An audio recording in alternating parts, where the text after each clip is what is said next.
শুধু কি শরীর খারাপ হলে সেই ছাপ চোখে মুখে পড়ে, মন খারাপ হলেও কিন্তু সেই ছাপ চোখে মুখে পড়ে, যেমনটা আমার। আমি জানি না আমার কেন মন খারাপ, কিছু ভালো লাগছে না, কিছু করতে ইচ্ছে করছে না, মনে হচ্ছে কি চুপচাপ নিজের মতো থাকি। চোখ মুখটাও কেমন লাগছে, মনে হচ্ছে না ব্লগ স্টার্ট করি, তবুও করলাম। এটা যে আমাকে করতেই হবে, নিত্যকার কাজ। একটু ঠান্ডা ঠান্ডা জল খাই, দেখি ভালো লাগে কি না। তো খানিকক্ষণ বসে থাকার পর চলে এসেছি আমি রান্নাঘরে সুজি করতে। তো সুজিটা আমি ভাজছি। এর আগের দিনে সুজি করেছি, তোমরা দেখেছো যে সুজি আমি জল দিয়ে করেছি, শুধু চিনি আর জল। আজকেও আমি তাই দিয়ে করব। দুধ দিয়ে সুজি খুবই কম করা হয়, হয়তো অষ্টমী, নীল ষষ্ঠী, অষ্টমী ওইগুলোর সময় লুচির সাথে করলে তখন হয়তো একটু স্বাদ করে করি আর কি। তাছাড়া এমনি জল দিয়েই করি। তো সুজি বানানো কমপ্লিট হয়ে গেছে। এক প্যাকেট সুজি অনেকটা। সুজি এমনই একটা জিনিস, অল্প পয়সায় অনেকটা খাবার। সকালে সুজি করলাম। তো একটা কথা বলি, ব্লগ যখন করি সবটাই শেয়ার করি, আর আড়াল আবডাল করে কি করব। আমার কর্তার মনের রোগ আছে, মাথার সমস্যা এটা বলবো না, সুস্থ স্বাভাবিক মানুষ। তো যাই হোক, ওর মনের রোগ আছে। আসলে সকাল থেকে একটু আমার ঘুমটুম পাচ্ছিল, হাই উঠছিল, চুপচাপ নিঝুম হয়েছিলাম, ভালো লাগছিল না কিছু। সবসময় তো মনটাও ঠিক থাকে না, আরেও মনের জন্যও তো হতে পারে। সবসময় যে শরীরের জন্য শরীর খারাপ হবে এমনটা নয়, মনের জন্যও কিন্তু শরীরে নানান রকম পরিবর্তন আসে। তো আমাকেও কাজল পরা বন্ধ করে দিয়েছে, বললো কাজল পরবা না। অনেকদিন হয়তো তোমরা লক্ষ্যও করবে, বেশ কিছুদিন হলো আমি আর কাজল পরি না। ও আবার যখন পরতে বলবে তখন পরবো। এখন বলে গেল যে আংটি মাংটি হাতে যা আছে সমস্ত কিছু খুলে রাখো, আমাকে সাজা যাবে না, এই হচ্ছে ব্যাপার। সাজলে নাকি দেখতে ভালো লাগে, সেটা নাকি আমার শরীরের জন্য খারাপ। তো ঠিক আছে, ওর ইচ্ছা মতো তবে তাই হোক। আজ থেকে আবার খালি খালি হয়ে যাব, যেদিনও বলবে যে এই জিনিসটা পরো সেদিন আবার সেটা পরবো। আমি এরকমই, আমি একটু বাধ্য টাইপেরই শুরু থেকেই, বিয়ের পর থেকে ও যেটা বলে সেটা শুনে শুনে আসছি। তো ওই জন্য বিয়ের এতগুলো বছর পার করে দিয়েও ওর কথা মতো বাধ্য হয়েই চলি, এই হচ্ছে ব্যাপার। তো আগে বিছানাটা গুটাবো, তারপরে যেগুলো খুলে রাখতে বলেছে গা থেকে খুলে রাখবো, তারপরে দুপুরে রান্না হবে। পিছনের গাছে কয়েকটা ভেন্ডি হয়েছে, আমার কর্তা মনে হয় সেগুলোই তুলতে গেছে। তবে ভেন্ডি খেতে আমি যেমন ভালোবাসি, ভেন্ডির ফুলগুলো দেখতেও কিন্তু অসম্ভব সুন্দর লাগে। গত বছর আমার বাড়ির সামনেই হয়েছিল, বাড়ির সামনে বলতে কি বলো তো, যেখানে এখন গোলাপ ফুল গাছ লাগানো আছে, তোমরা যারা নিয়মিত ভিডিও দেখো তারা জানবে যে ওই জায়গায় করে ভেন্ডি গাছ হয়েছিল, দুটো একটা ভেন্ডিও হয়েছিল। তবে ফুলটা কিন্তু খুব সুন্দর লাগছে দেখতে। দেখো নানান বয়সের ভেন্ডি রয়েছে এখানে, 5 বছর থেকে শুরু করে একদম 80 বছর পর্যন্ত। তবে এটা 70 বছরের মতো। না না না, যেটা ভাঙলো এটার বয়স হয়তো 20 থেকে 22 মতো হবে। আর আমি দেখো স্বপ্নের রাজ্যে ডুব দিয়েছি। ওই যে বললাম না কিছু ভালো লাগছে না, হয়তো ঘুমিয়ে উঠলে মন শরীর দুটোই ভালো লাগবে। তবে আমি কিন্তু একদম ঘুমাইনি, কান খোলা ছিল, তবে ও যে ভিডিও করেছে সেটা আমি জানি না।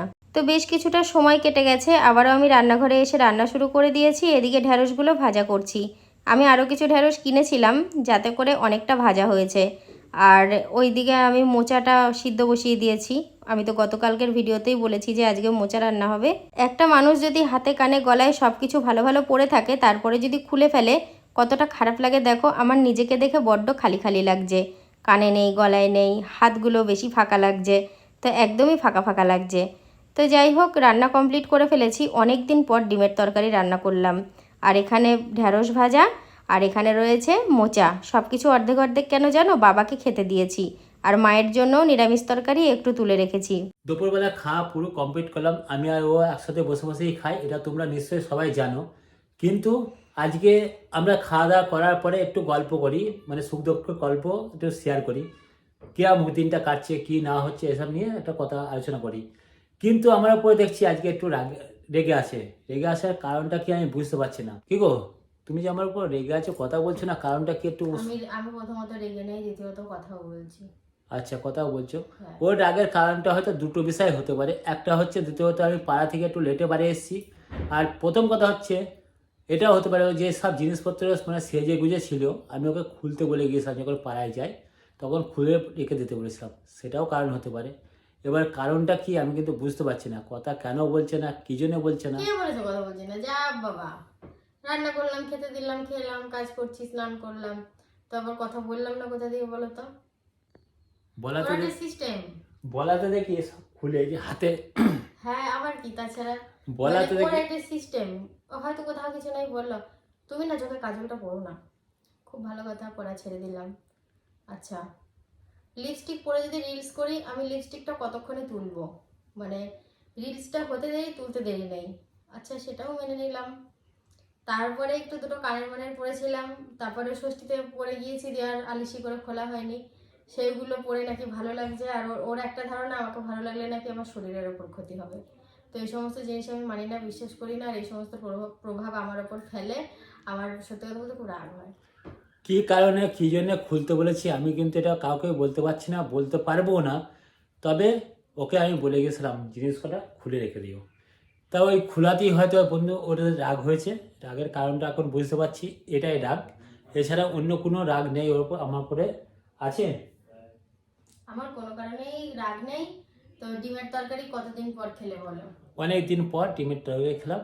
ডিম সেদ্ধ খেয়েছি, কিন্তু ডিমের তরকারি বহুত দিন পরে খেলাম। যা খুব ভালো রান্না করেছে আজকে। মোচার ঝাল খুব ভালো করেছে, ডিমের তরকারিও খুব ভালো রান্না করেছে। আর লাফাচ্ছিল না যে ভেন্ডিগুলো তোলে না, ভেন্ডিগুলো তুললে তো ভাজা খাওয়া যায়, কতটা ভেন্ডি, 10 টাকার ভেন্ডি আমি কিনেছিলাম, হ্যাঁ, তারপরে ওইটা অতটা হয়েছে। তুমি যা তুলেছো 3টে বড় বড় ভেন্ডি পাকাই ছিল। আচ্ছা, তারপরে ওটা দিয়ে আর অতটা হয় না। খেতে খেতেও বলছি গাছের ভেন্ডি তো খুব ভালো লাগছে। ওই জন্য আমি বারবার বলছিলাম না তোমায়, হ্যাঁ গাছের ভেন্ডি ভালো করে খাও। বাড়ি থেকে আসলাম, বাড়ি থেকে বাস স্ট্যান্ড থেকে যাচ্ছি, এখন একটু চা খাবো। চাটা খেয়ে তারপরে, আজকে ওয়েদারটা খারাপ আছে, মেঘ ভাব আছে। তারপরে বাড়িতে এসে গাড়িটা বার করে একটু নবদ্বীপে যাবো, কারণ আমার প্যান্ট আর গেঞ্জি ছিঁড়ে গেছে। একটা প্যান্ট মানে সেলাই করছি আর পরছি, কাচ্ছি, শুকোচ্ছি, এই করছি। তার বাড়িতে যতবার বলছি প্যান্ট আর গেঞ্জি কিনতে যাবো, ও বলছে কিনা তুমি আর ভাঙা ক্যাসেটটা বাজিও না, কারণ তুমি তোমার নিজের জন্য কিচ্ছু কিনবে না। সত্যি তাই, আমি কিন্তু আমার নিজের জন্য না, আমি কিছু কিনতে চাই না, কি আমার একটা গায়ে লাগে। তাই ভাবছি আজকে না কিনলে চলবে না, কিনে নিয়ে আসতে হবে, কিনে নিয়ে এসে সাথীকে দেখাতে হবে। তাহলে বন্ধুরা চলো একটু চা খেয়ে আসি, চাটা খেয়ে এসে তারপর যাবো একটু টাউনের দিকে। আর হ্যাঁ, নবদ্বীপ করছি না, নবদ্বীপেই কিন্তু আমার বাড়ি, মানে নবদ্বীপ আর আমার বাড়ি একটু ডিফারেন্স আছে। নবদ্বীপ শহর আর আমারটা হচ্ছে গ্রাম। তো যাই হোক, আমি একটা কথা বলবো, তো হয়তো না বললে ব্লগে বলবো না, ভুলে যাবো, আর আমি রাত্রিবেলা তাড়াতাড়ি করে ঘুমিয়ে যাচ্ছি, শেষে ও ব্লগ শেষ করছে। তো ইদানিং কিছু ভিডিও দেখছি খুব ছড়াচ্ছে যে সাধন সাথী ঝুপড়িতে বাস করতো, তো এখন কোটি টাকার বাড়িতে বাস করছে। হ্যাঁ, এই কথাটা সত্যি। আগে আমরা যে পরিস্থিতিতে ছিলাম, তো তার থেকে অনেকটা পরিবর্তন হয়েছে। কিভাবে পরিবর্তন হয়েছে, কি জন্য হয়েছে, কাদের জন্য হয়েছে, সেটা সব কিন্তু তোমরা জানো ভিডিওর মাধ্যমে। তো যাই হোক, একটা কথা বলবো যে এই পুরো বাড়িটা কোটি টাকা নয়। আজ পর্যন্ত ইউটিউব, ফেসবুক আরো অন্যান্য জায়গা থেকে কোটি টাকা ইনকাম করতে আমরা পারিনি। টোটাল টাকাগুলো যোগ করলেও হয়তো 1 কোটি টাকা হবে না। হ্যাঁ হবে, বেশ ভালোই অ্যামাউন্ট হবে। 1 কোটির কাছাকাছি গেলেও 1 কোটি হবে না, বুঝতে পেরেছো? হয়তো কিছু অল্প কিছু কম হলেও হবে, যদি সেরকম সঠিক হিসাব করা হয়। তো যাই হোক, আমি বলছি যে আমি আবারও বলছি, আমি আর একটা ভিডিওতেও বলেছিলাম যে পুরো এই বাড়িটা তৈরি করতে খরচ হয়েছিল 27 লক্ষ টাকা। তো শুধু বাড়িটা তৈরি করতে নয়, কিন্তু এর সাথে খাট, আলমারি, যা যা ঘরের আসবাবপত্র আছে সবকিছু নিয়ে 27 লাখ টাকা। এসি দুটো বাদ না, দিয়ে। এসি দুটো বাদ দিয়ে, ওটা আমিও বলতে যাচ্ছিলাম। এসি দুটো বাদ দিয়ে টিভি, ফ্রিজ, খাট, তারপরে সোফা টোফা যা আছে, আলমারি, আয়না, সব কিছু নিয়ে 27 লক্ষ টাকা। গড়গড়ান্তে একটা হিসাব, আমরা তো সমস্ত হিসাব খাতায় লিখে রেখেছিলাম, দেখলাম যে 27 লাখ টাকা কিছু বেশি, তো 27 লাখ টাকাই ধরা হয়েছে। কোথায় 27 লাখ আর কোথায় 1 কোটি? এই 27 লাখ আর 1 কোটির মধ্যে কিন্তু বিশাল একটা পার্থক্য আছে। তো ভিডিওগুলো যখন, আমি এই সমস্ত ভিডিও দেখি না, আমাদের নিয়ে কে বা কারা ভিডিও করে, ওগুলো দেখার আমার কোনো আগ্রহও নেই। কিন্তু বিষয়টা কি হয়েছে, আমার কর্তা আমাকে এসে বলছে, এবার ও তো চায়ের দোকানে বসে, 5 জনের সাথে মেশে, ওকে বলছে কিরে, তুই তো কোটি টাকা দিয়ে ঘর করেছিস, 1 কোটি টাকা দিয়ে ঘর করেছিস, এরকম ভিডিওটা আমি দেখাতে পারবো? হ্যাঁ, ওই যে ভিডিও দেখাবো। দিয়ে আমার কর্তা বলছে কি যে 1 কোটি টাকা দিয়ে ঘর করেছি, তোমাকে কে বললো? বলে বলিস কি, আমাকে কে বললো মানে?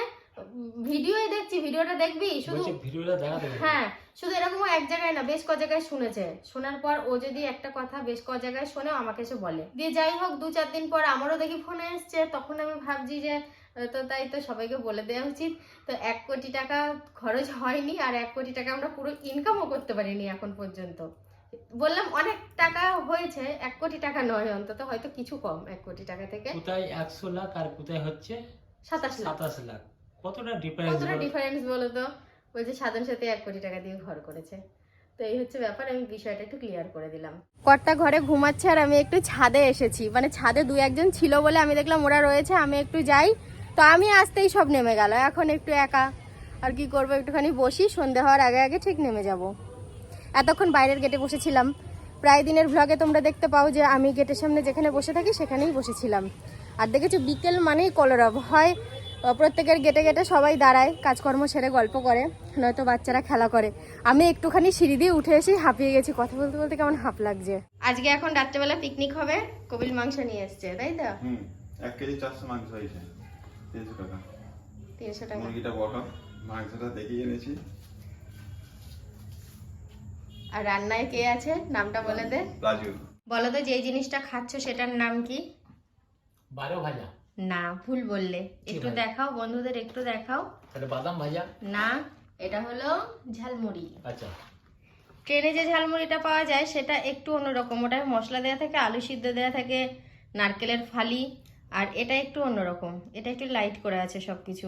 রাঁধুনি যে আমি নই সেটা মোটামুটি ওই কড়াইয়ের খুন্তির ওপর হাতটা দেখেই বুঝতে পারছো, পুরো বডি না দেখালেও চলবে এটা কার হাত হতে পারে। আচ্ছা কমেন্টে জানিও তো কার হাত হতে পারে, যারা আন্দাজ করতে পারছো না কার হাত। ভাত তরকারি রান্না কমপ্লিট হয়ে গেছে, কিন্তু গরম মশলা গুঁড়ো দিতে ভুলে গেছে আমার ছেলেগুলো, তো আমি দিয়ে দিচ্ছি, কোনো অসুবিধা নেই, কারণ তরকারিটা এখন একদম গরম আছে, ফুটাতেও হবে না, কিছুই না। কবিল, বাবাকে খেতে দিয়ে দিচ্ছি, তারপরে তোর সব বসে পড়বি।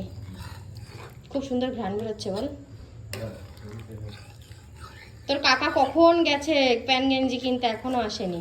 খাওয়া দাওয়া কমপ্লিট করে কাজ সেরে তারপরে বিছানায় আসলাম। এই দেখো নতুন নাইটি পরেছি, সোফার উপর নাইটিটা ছিল, আমি জানি না যে ও এনেছে, ওর জন্য প্যান্ট গেঞ্জি আনতে গেছিলো কিছু, তো সেই কারণে দেখি এইটাও নিয়ে এসেছে।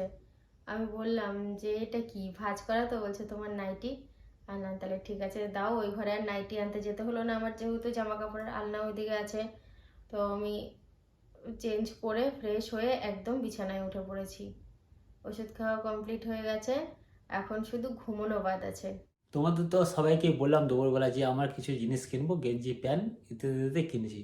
তা আমার কিনা কমপ্লিট করেছি, যে দেখি ওই নাইটিটা দেখে আমার খুব পছন্দ হয়ে গেছে, তাই আমি নাইটিটাকে নিয়ে আসলাম।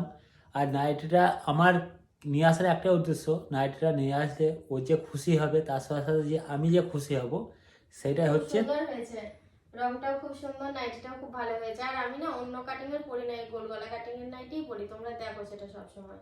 কিন্তু আমার সব থেকে ভালো লাগে যে হালকা গোলাপি, কিন্তু আমি পাই না, ওই শুধু হালকা মন গোলাপি, মন মতন পাই না। কিন্তু এটাও আমার খুব ভালো লাগছে। আর অন্যদিন যখন ব্লগটা শেষ করে তখন আমি ঘুমিয়ে যাই, গত 2 দিন তো সেরকমটাই হয়েছে, আমি অঘরে ঘুমাচ্ছিলাম, এদিকে দেখি ওখানে দাঁড়িয়ে দাঁড়িয়ে ভিডিও করে ব্লগ শেষ করছে। তো বন্ধুরা যাই হোক, আজকের মতো ভিডিওটা এখানেই শেষ হবে। হ্যাঁ একদম। তো আজকের মতো ভিডিওটা আমরা এখানেই শেষ করলাম। তোমরা সবাই খুব ভালো থেকো, দেখা হবে কালকে থেকে। সবাইকে good night. Good night, tata.